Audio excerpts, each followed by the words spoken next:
ទាំងអស់គ្នាដឹងទេថាតើជីវិតយើងរស់នៅលើផែនដីនេះមានប្រយោជន៍អ្វីរស់នៅដើម្បីអ្វីរស់ដើម្បីអ្នកណាគិតដើម្បីអីដើរដើម្បីអីរស់សម្រាប់ប្រយោជន៍អ្វីសម្រាប់ខ្លួនឯងសម្រាប់មនុស្សជុំវិញយើងតាមពិតមនុស្សយើងមានគោលដៅជីវិតរៀងៗខ្លួន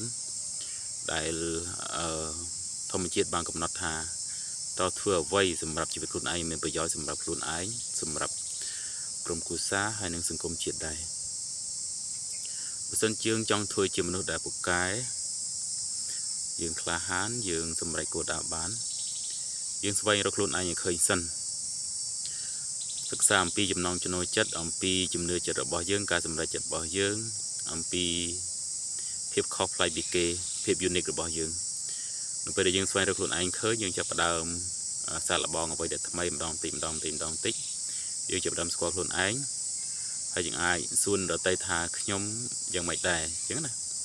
អញ្ចឹងការរៀនអំពីខ្លួនឯងវាមានពេលវេលាច្រើនមិនអាចស្វែងរកខ្លួនឯងតែរយៈពេល1ថ្ងៃឬក៏1ខែទេរ